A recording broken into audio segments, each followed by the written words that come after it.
What is up, everybody? It is Alex from Heavy New York. We are back in the St. Vitus basement, and today we are here with Tommy of the almighty Crowbar. Thanks for being here. How you doing, Alex? It's doing great, man. It's doing great. It's great to be able to talk with you today, and great to finally have Crowbar on here. And thank you for giving us some new music for 2022 to make this year an even bigger banger of a year. My pleasure. We got Zero and Below. Being that this was 6 years since Where the Serpent Lies, did it just feel like you were picking left off after that album, or yeah? You know, honestly, I do feel like it's a good pick up where we left off. We kind of write late in the process, but I think we work better under pressure. I think sometimes it's not that we have to rush it, but I think if it's a shorter time span before we have to finish the album, sometimes it's better for us because I just think we work great under pressure. Yeah. But sometimes you come up with your best riffs and your best stuff, on the fly, man. It's like, so, for us, we don't really need a whole lot of time to do it.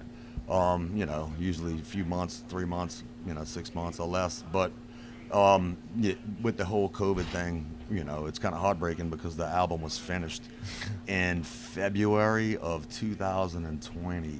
Oh, wow. So it took, 2 years and 1 month to come out, man. Well, it was definitely worth the wait. I can tell you that much. Yeah, it was eating me up alive, dude. I was just like, come on, man. I'm like, release this thing already. When you look at the entire Crowbar catalog, from, when with Zero and Below, Where the Serpent Lies, Sever the Wicked Hand, and all these amazing albums, has Crowbar always taken a new approach? Have you and Kirk always, tried to experiment with different sounds and stuff? Or would you say Crowbar has kind of like a formula or a sound you try to stick with? That's a good question. I think that since Sever the Wicked Hand, I think the band got a little formulated, absolutely, for sure. I kind of thought that since I got in the band. I mean, I'm a total metal dude. I'm total metalhead, metaled out, 80s metal. I love everything 80s. I don't care what it is. Kirk always jokes about me. He says if it's got a Marshall stack and a wig, he loves it. So that's the joke about me, but I love it, dude. Yeah, well, if his band's got a bald head and a beard, he loves that. Oh, dude. So it's, it comes with the territory. I'm old school, so I like old school metal. But with the question, formulating. I mean, we just got into a point where I'm more of a metal person, so I think Crowbar took a more metal sound. Not that it's a bad thing, it's more of a, we got the more Motorhead thing going on now, the upbeat tempo things, hardcore skank beats, whatever you want to call them, and I think, that's not been present since the early years, since All I Had I Gave, since Craig was in a band. Jimmy and Craig are totally two different style of players. So for me, when I got in Crowbar, I was trying to pay respect to Jimmy's style, Craig's style, and not only Sid Montz on one record, Equilibrium, but you got Tony Costanza on Sonic Excess, and they're all my friends. So here I am stepping into a band that I know all four of these guys, and two of the guys were taught by the same drum teacher as me, Ray Franson in New Orleans. Craig and Sid Montz and myself were all taught by the same drum instructor. So it's pretty weird. Jimmy, Jim's the drum misfit, dude, self-taught. He's great, dude. I love Jimmy's style. But it's so different from Craig. So, when I got in the band, I was just trying to pay respect to all those guys and myself. Have my own twist on the whole Crowbar sound. It seems like New Orleans in itself has its own sound. I've interviewed Goat Whore. I interviewed I Hate God. When you listen to any of the 75 bands, nobody ever really meant it. Meant for it to be that way. It wasn't. Nobody was trying to put some kind of patented, some new. It was another Seattle scene from the South or something. Nobody was ever trying to do that. I mean, I don't think any of them guys from Seattle did. It just happened. It just happens, dude, and it just. And when I happened to get in the Soilent Green, man, it was just kind of that whole scene was just blowing up at that time, dude. There was Graveyard Rodeo, there was Exhorter, Soilent Green, you got Down, you got, Goat Horror came out, I Hate God, Acid Bath, Suplex, you can go on, there's other bands, dude, that I can't even think of, that was coming up around that time and after that time. Yeah. And, but as far as, as you were saying with the formulated thing, dude, I mean, I think we fell into a little groove on writing, but we always try to keep it creative and heavy and as interesting as we can and honest to ourselves and hopefully everybody will like the music that Definitely. you're writing. Well, You know, being that you've played with Soilent Green, and Kirk has played with Down and Kingdom of Sorrow and so many other bands, would you say that maybe you being involved in other bands has maybe helped Crowbar's evolution in a way? I think so. I think it's helped Soilent Green's evolution in a weird way too, because every night I get somebody ask me about Soilent Green. Like one person, at least every night, a Crowbar fan will come up to me and ask me, like, "What's Soilent Green doing?" And it's like we don't really know. We never really killed the band off or broke up anything, so it left doors wide open for us, which is a cool thing. But I love those guys, and we just been through a lot of stuff. A lot of personal things, man. Yeah. A lot of hardship stuff and some really bad things with Black Cloud stuff Yeah. following you around. But yeah, I mean, it's always one person every night I'll get asked a Soilent Green question. Well, and I'm gonna be that one It's all person good, tonight man. too, It's all because we good. haven't gotten a new Soilent Green album. I don't think since 2008. I think like so. Just to I know, put man. just to put things into perspective, I know. wasn't even in high school yet when the last Soilent Green album came out. So when can we get some new Soilent Green if you're I don't know, allowed? man. We're trying to I think there's a possibility of something happening, but we're getting older now, and if we're gonna do this stuff, we got to do it, soon. I mean, I'm 52 now. I think Brian's like 53. We're all getting pretty up in age, so to be playing that kind of stuff is like basically, running a marathon. It's pretty athletic, dude, as a drummer, from a drummer's point of view, from a drummer's stance. When you're playing that type of stuff, you really got to be, you know, uh, in shape and well practiced, well rehearsed. Definitely.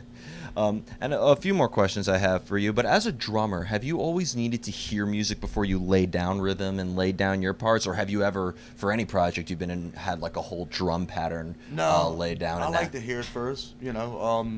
We had like with Crowbar usually, for Sell the Wicked Hand, it was like we probably wrote half the songs together and rehearsed them together, and then the other half was just like I think we did some tracks live and then we did some tracks click track. It was like half and half of that record, but then since that album we went totally click track.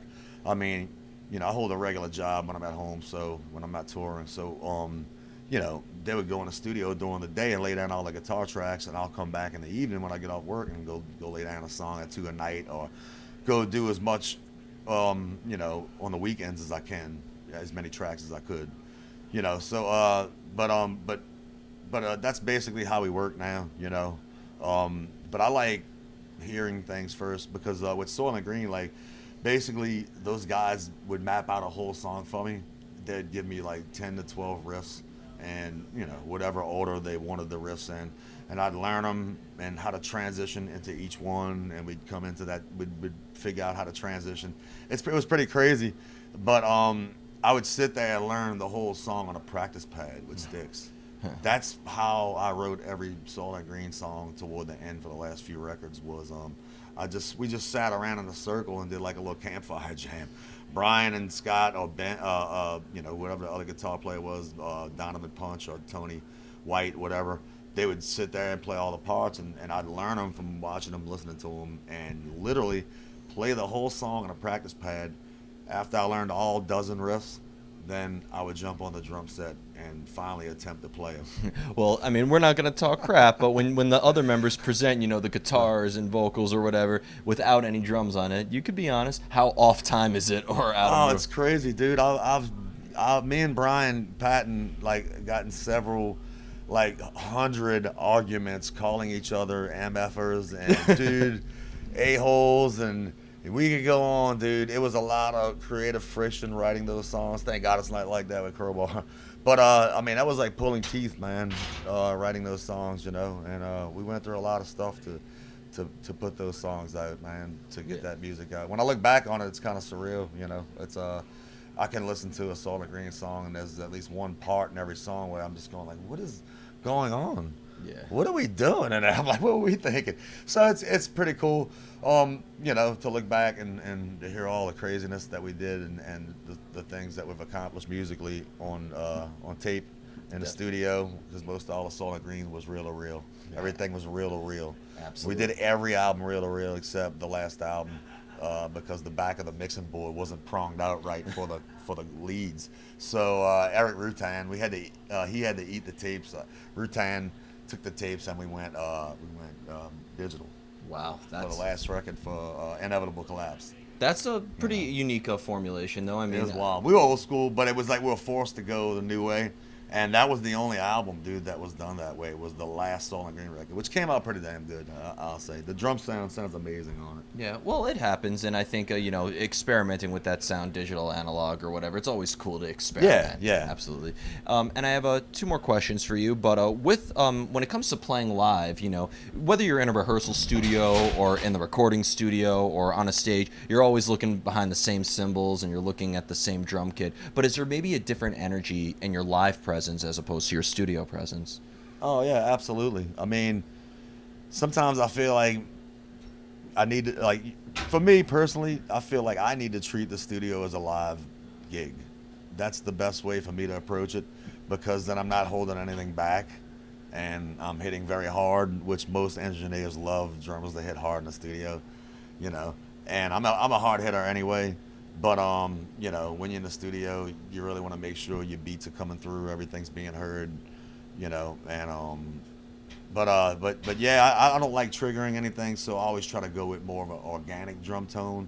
So if we gotta sample anything, we sample with my own drum sounds. We'll get samples of my own drums and shit like that, and we'll do different things that, we'll change. Like, dude, we've done like cymbal, whole cymbal setups. We've changed from like all Rudes in the studio to all 2002s, except for one crash ride that I'll just kind of do all the crash ride parts on. But other than that, it's basically how we work now in the studio and all of that. But